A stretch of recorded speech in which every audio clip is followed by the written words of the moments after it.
Assalamualaikum warahmatullahi wabarakatuh. Salam pencerahan. Apa kabarnya pemirsa TV-mu dimanapun Anda berada? Senang sekali saya Irmalia Septiana dapat hadir kembali menjumpai Anda dalam berita dan analisa. Dan pemirsa, seperti biasa sejumlah informasi cerdas dan mencerahkan akan kami hadirkan untuk Anda selama 30 menit ke depan. Untuk itu ikutilah berita dan analisa selengkapnya.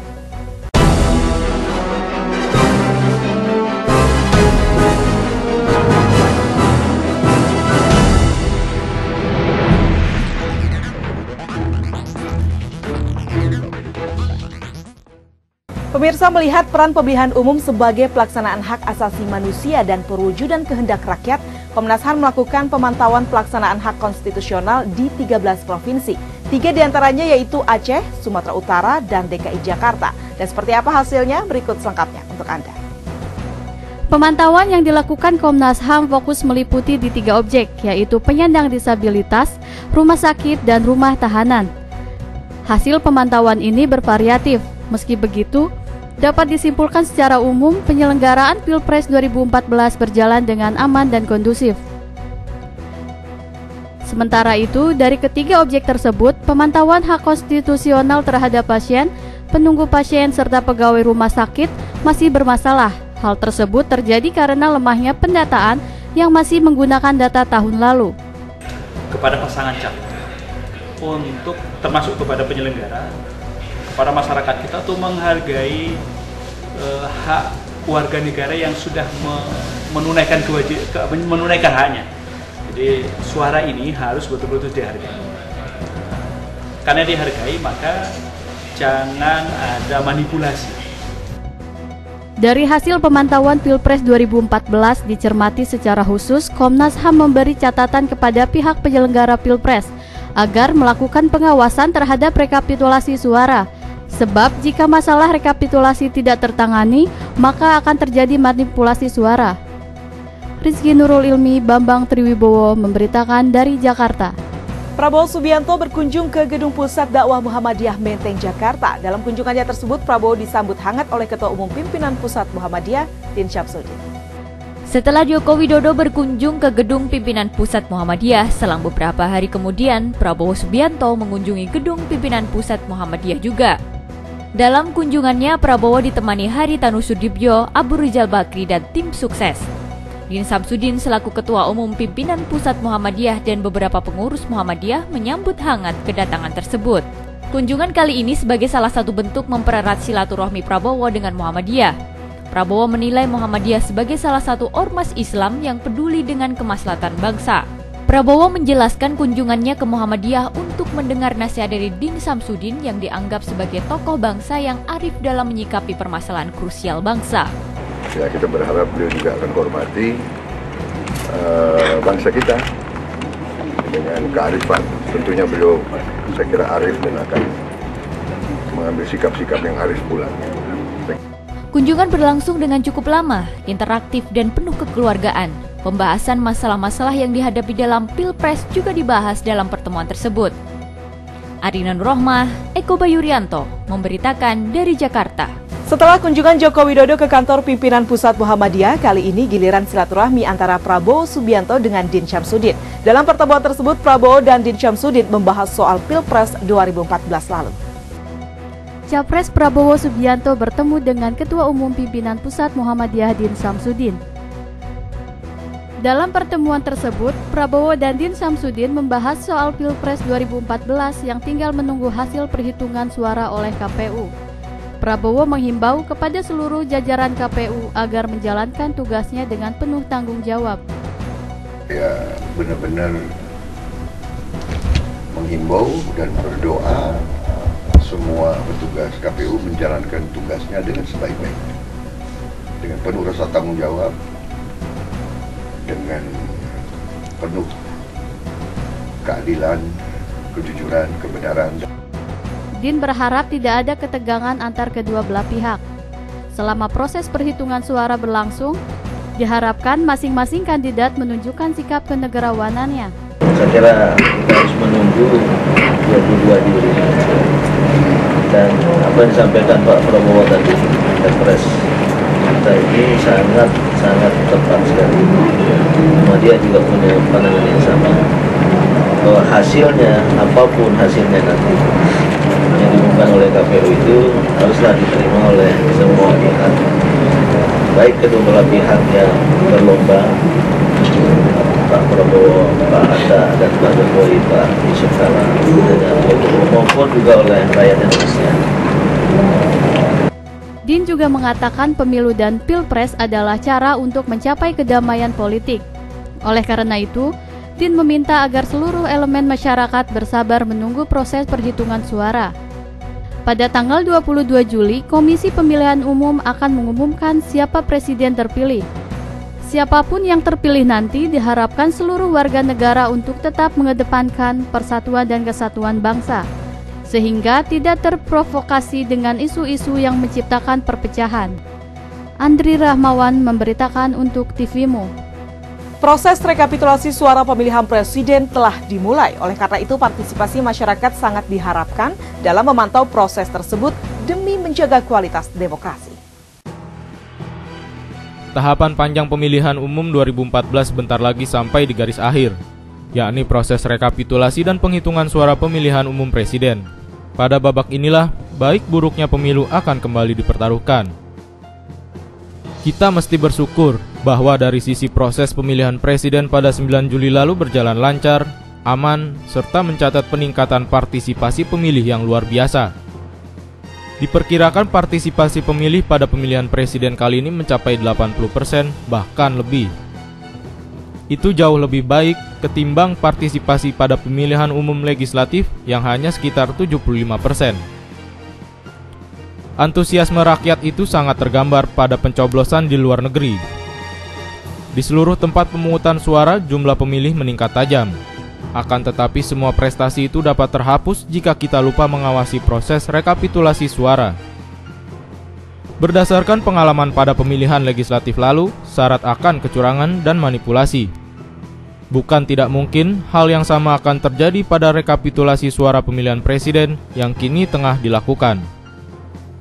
Kita jelas tak menginginkan hal itu, karena teramat mahal harga bagi kelangsungan demokrasi. Ketika integritas penyelenggara negara diragukan, robohlah semua tahapan panjang pemilu. Itu sama saja mempermainkan suara rakyat. Mempermainkan suara rakyat dalam pemilu sama saja dengan mencabik-cabik demokrasi tanpa ampun. Oleh karena itu, kita ingin mengingatkan lagi, baik kepada penyelenggara, pengawas, maupun peserta pemilu, agar memastikan bahwa proses rekapitulasi terbebas dari jangkauan kecurangan dan manipulasi. Andri Rahmawan memberitakan untuk TVMU. Hasil pemilihan umum mengarah pada ketidakpastian, khususnya ketika lembaga survei mengumumkan hasil hitung cepat atau quick count yang saling berbeda. Hal tersebut membuat para ilmuwan atau peneliti ikut berkontribusi kepada masyarakat dalam proses pemilu dengan menyerukan pesan moral. Masyarakat Indonesia telah menggunakan hak pilih mereka dalam pemilihan presiden 9 Juli kemarin. Saat ini, masyarakat Indonesia tengah menunggu hasil resmi Pilpres dari Komisi Pemilihan Umum. Namun, di tengah kondisi rentan yang dihiasi banyaknya hasil quick count yang berbeda, membuat masyarakat ragu pada sistem Pilpres 2014. Melihat kondisi seperti ini, para ilmuwan, peneliti, dan pekerja akademik juga melakukan uji publik terhadap hasil semua lembaga penyelenggara quick count dengan KPU. Hal itu bertujuan agar adanya transparansi pelaksanaan perhitungan cepat. Orang bisa secara otonomi bergantung pada lembaga keuangan tertentu, tetapi tetap memiliki integritas. Nah, artinya di sini adalah siapapun yang melakukan survei ini, siapapun yang membiayai survei itu, etika akademik tetap bisa dipegang, integritas akademik tetap dipegang. Sejauh metodologi itu, tadi seperti sudah banyak disampaikan, tetap dijalankan dengan setia dan tidak ada intervensi terhadap proses metodologis. Sementara itu, untuk tetap menjaga kondisi stabil, para ilmuwan, peneliti, dan akademisi juga menyampaikan seruan moral berupa himbauan kepada penyelenggara pemilu. Hal ini agar hasil perhitungan suara dipastikan dengan jujur dan lembaga survei terkait perhitungan cepat juga harus dilakukan uji publik dari data yang sudah ada. Rizky Nurul Ilmi Bambang Triwibowo memberitakan dari Jakarta.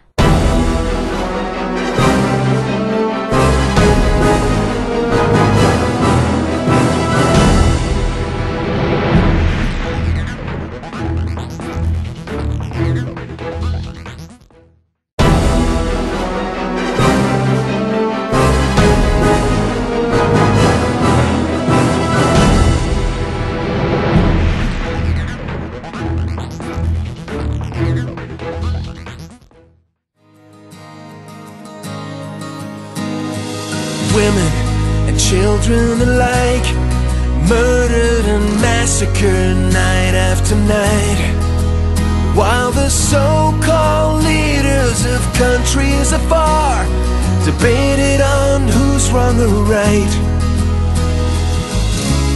But their powerless words were in vain, and the bombs fell down like acid rain. But through the tears and the blood and the pain, you could still hear that voice through the smoky haze.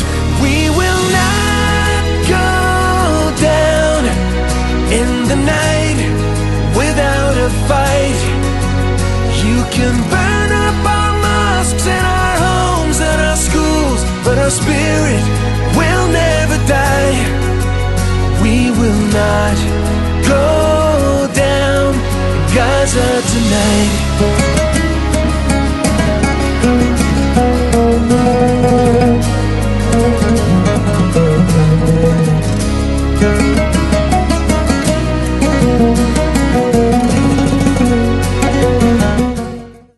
Pertama kali dalam sejarah pejuang Muslim Gaza gunakan drone untuk melawan Israel. Namun sayangnya pihak Israel berhasil menembak jatuh drone tersebut. Militer Israel telah menembak jatuh sebuah drone yang terbang memasuki Israel dari arah Gaza. Drone tersebut adalah sebuah pesawat tanpa awak yang digunakan pejuang Palestina untuk melawan Israel. Serangan langka menggunakan drone terhadap Israel terjadi setelah Israel secara membabi buta menginvasi jalur Gaza selama sepekan terakhir. Sudah 1.000 roket diterbangkan pejuang Palestina melawan Israel. Namun roket tersebut telah dihadang sistem pertahanan Israel yang disebut Iron Dome. Kekejaman Israel yang menghasilkan hampir 200 orang tewas dan ribuan orang luka-luka membuat pejuang Palestina tak tinggal diam. Wilayah Gaza menjadi wilayah berdarah ketika kebanyakan korban perang tersebut adalah anak-anak dan perempuan yang merupakan masyarakat sipil. Sementara itu di wilayah Zionis Israel sendiri belum ada korban jiwa, selain 3 orang luka-luka. Menyikapi tragedi ini, berbagai bantuan terus diberikan untuk Palestina. Negara-negara tetangga pun beraksi dan simpati dengan yang terjadi oleh saudara di Gaza. Atas dasar kemanusiaan, upaya gotong royong menyumbang dana dan tenaga relawan terus dilakukan. Salah satunya seperti yang terjadi di Indonesia. Tindak nyata masyarakat Indonesia untuk Gaza terus digalangkan sebagai bentuk empati dan kemanusiaan. Irmalia Septiana memberitakan untuk TVMU.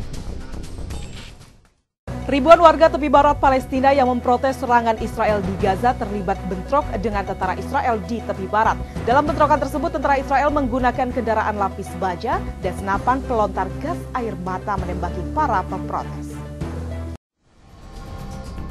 Protes terhadap serangan Palestina tidak hanya terjadi di luar Palestina. Meski dalam keadaan terjajah dan di bawah kontrol Israel, tidak menyurutkan niat warga tepi barat Palestina turun ke jalan untuk memprotes serangan Israel yang dilakukan terhadap saudaranya di jalur Gaza. Malam tadi, para pemprotes terlibat bentrok sengit dengan tentara Israel yang berusaha membubarkan unjuk rasa tersebut. Dengan menggunakan kendaraan lapis baja dan senjata api, tentara Israel menembaki para demonstran. Meski begitu, para demonstran tidak membubarkan diri dan memberikan perlawanan seadanya dengan lemparan batu dan kembang api. Dalam bentrokan tersebut, dilaporkan seorang warga Palestina berusia 22 tahun tewas. Hingga kini bentrokan dan protes masih terus terjadi di tepi barat, meski tentara Israel melarang dan berusaha membubarkannya. Sementara di jalur Gaza, tentara Israel masih tetap melancarkan agresinya. Dalam serangan terbaru yang direkam hari ini, terlihat Israel menjatuhkan bom ke rumah penduduk. Bom tersebut dijatuhkan 2 kali. Bom pertama yang memiliki daya ledak kecil dijatuhkan untuk memberikan peringatan kepada warga jalur Gaza. Bom kedua dengan daya ledak yang dahsyat dijatuhkan beberapa menit setelahnya dan menghancurkan rumah dalam sekejap. Patriadi Mas Agung Rahmantio memberitakan untuk TVMU. Menyaksikan kaum muslimin di jalur Gaza yang menjadi bulan-bulanan Zionis Yahudi, Mujahidin Islam di Lebanon tidak berpangku tangan. Lebanon melakukan serangan roket ke Israel sebagai perlawanan dari Gaza. Setelah lebih dari 150 orang meninggal dunia, untuk pertama kalinya tentara Israel memberikan peringatan kepada warga Palestina di Gaza untuk mengungsi. Warga sipil di Gaza mulai mengungsi atas dasar keamanan, dan rasa takut mereka terhadap serangan yang terus diluncurkan Israel. Peringatan tentara Israel tersebut menyusul keinginan Israel untuk melakukan serangan penuh terhadap sejumlah lokasi peluncuran roket yang ada di Gaza. Pihak Israel beralasan seruan itu dikeluarkan untuk meminimalisir korban dari warga sipil. Seperti yang baru saja terjadi, Israel kembali melancarkan serangan ke jalur Gaza, tepatnya di rumah kepala polisi setempat. Sebanyak 18 orang tewas, termasuk gadis kecil berusia 3 tahun dalam serangan tersebut. Meski mendapat banyak kecaman, Israel tidak bergeming untuk melancarkan serangan terhadap wilayah Gaza. Hal ini terbukti saat sejumlah pasukan Israel dan rombongan tank mulai memasuki wilayah Gaza. Aksi mereka tak lain untuk menghancurkan lokasi peluncuran roket yang diduga tempat para pejuang Palestina melancarkan roket ke ibu kota Tel Aviv. Irmalia Septiana memberitakan untuk TVMU. Pemerintah Palestina melalui duta besarnya di Indonesia mengucapkan terima kasih kepada rakyat Indonesia yang telah membantu bangsa Palestina. Ucapan tersebut disampaikan di tengah maraknya aksi solidaritas dan bantuan kemanusiaan bagi Palestina di Indonesia. Agresi Israel di Gaza Palestina yang sudah berlangsung sepekan mengakibatkan korban jiwa dan cedera ribuan warga sipil Palestina. Selain korban jiwa dan luka-luka, penderitaan rakyat Palestina tak hanya sampai di situ. Rumah-rumah warga dan fasilitas umum di Gaza pun hancur akibat bom-bom yang dijatuhkan oleh tentara Israel. Agresi Israel terhadap Palestina tersebut mengundang simpati masyarakat Indonesia. Aksi solidaritas dan protes anti-Israel hingga penggalangan bantuan bagi Palestina digelar di berbagai wilayah Indonesia. Aksi tersebut dilakukan dari berbagai kalangan masyarakat hingga pejabat.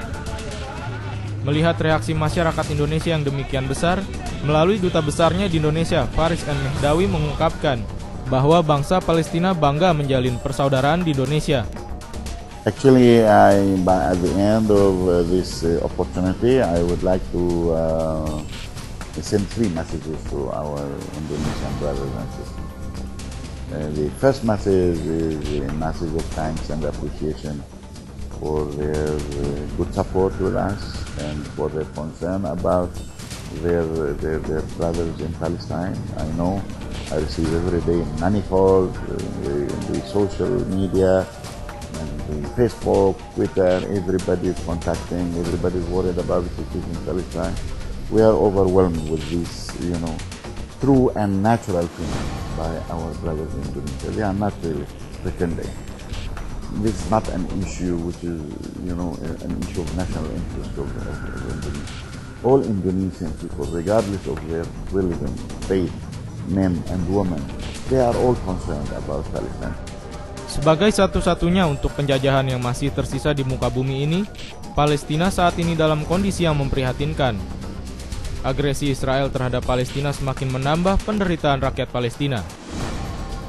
Fatriadi Mas Agung Rahmantio memberitakan untuk TVMU. Serangan Israel ke Palestina semakin tidak bisa ditolerir. Dukungan dari Indonesia terus berdatangan, salah satunya Prabowo Subianto yang ikut memperhatikan Palestina. Dan berikut komentar Prabowo untuk Palestina untuk Anda. Dukungan untuk Palestina terus mengalir di tanah air. Berbagai tokoh elemen bangsa beramai-ramai memberikan dukungan moral maupun material untuk membantu rakyat Palestina yang terus dibombardir oleh Zionis Israel. Hal tersebut ditunjukkan pula oleh sikap kepedulian Prabowo menyikapi konflik Palestina dan Israel. Kepeduliannya akan masalah Palestina sudah ditunjukkan sejak lama. Tidak hanya memberikan dukungan moral, Prabowo juga memberikan bantuan dana yang cukup besar untuk Palestina. Seperti yang dijelaskan saat ditemui di kantor PP Muhammadiyah, Prabowo memberikan penjelasan mengenai sikapnya untuk Palestina. Tentunya, saya kira pada saatnya nanti kalau Indonesia sebagai negara berpenduduk Muslim yang terbesar dan sebagai negara yang dihormati di OKI, ya, konferensi negara-negara Islam, juga sebagai pemimpin Asia Afrika, tentunya kalau kita diminta pandangan kita harus proaktif, dan saya tentunya ingin menyumbangkan peran Indonesia kalau memang Indonesia bisa nanti membantu secara lebih proaktif usaha-usaha menuju perdamaian di Palestina. Sebagai calon Presiden Republik Indonesia, Prabowo menjelaskan jika ia terpilih menjadi presiden akan membantu dan mendorong proses perdamaian secara konkret. Kepedulian Prabowo ini tentu akan menjadi angin segar bagi Indonesia di kancah internasional dalam berkontribusi membangun perdamaian dunia. Arina Nurrohmah, Eko Bayurianto memberitakan dari Jakarta.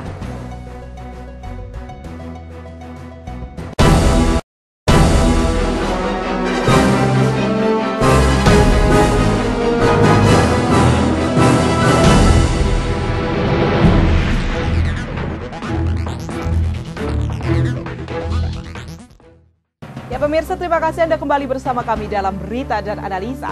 Pemirsa, konflik di antara Palestina dan Israel merupakan jalan curam menuju perdamaian yang tak berujung. Tercatat keduanya beberapa kali menandatangani perjanjian perdamaian, mulai dari kesepakatan Two-State Solutions, perjanjian perbatasan 1967, perjanjian Camp David, perjanjian Oslo Norwegia, hingga pembentukan Kuartet Timur Tengah. Namun hingga kini rakyat Palestina terus di bawah tirani dan agresi. Seperti apakah perjanjian perdamaian antara Palestina dan Israel? Duta Besar Palestina Faris Behdawi akan membahasnya untuk Anda. Very relevant to what's going on right now. We all know that the whole idea of the peace process was based on the concept of two-state solution.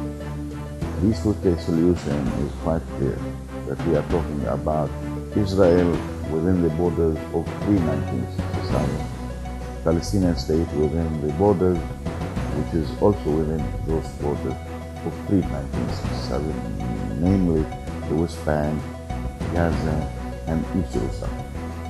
So that's the real foundation of the peace that people are supporting. We accepted that. We accepted that despite the fact that only represent 22% of our historical Palestine, which was very painful for us to accept such a formula. But we thought that since this is what is acceptable by the international community at large, we can accept it, provided of course that Israel will abide with this foundation of the peace. With the, of course, we have to deal with other issues, like for example, beside the border, what's the future of our refugees?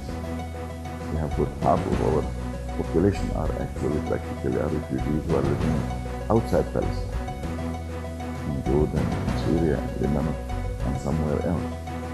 We wanted also to discuss the permanent issue, the 5-6 permanent issue, along with the border and Jerusalem too, and our natural resources, our flying zones, our underground water, for example, security arrangements.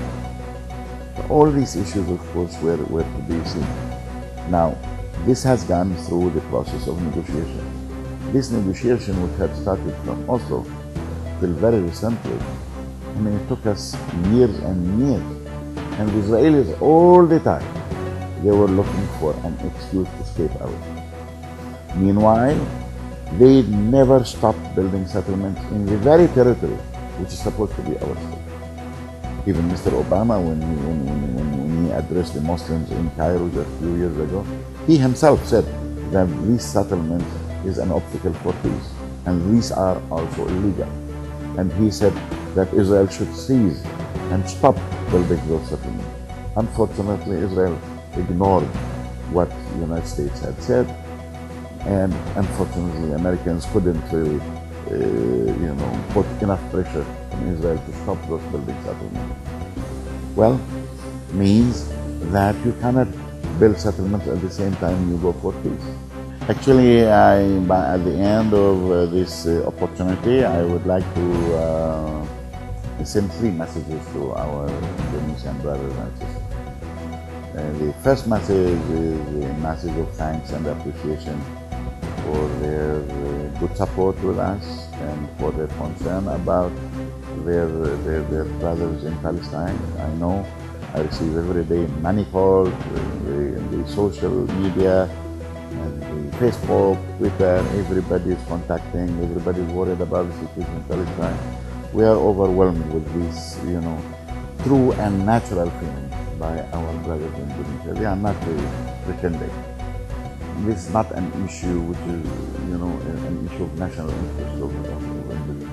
All Indonesian people, regardless of their religion, faith, men and women, they are all concerned about it. Number two message I would like to say that Alhamdulillah, we are already now in the second week of Ramadan. I would like to wish them all the best, happy fasting and acceptable prayers and Taraweeh, and inshallah Eid will come and Indonesia will continue. I have no doubt, I have all iman, I have all trust that our Indonesian brothers will never compromise their safety, their stability, and their unity in diversity. Ya pemirsa, bahasan tadi sekaligus menutup jumpa kita dalam Berita dan Analisa kali ini. Saksikan terus Berita dan Analisa hanya di TVmu. Saya Irmalia Septiana dan kru TVmu yang bertugas pamit undur diri dari hadapan Anda.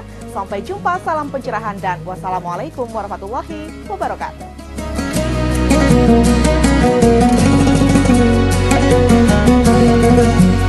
We will not go down in the night without a fight.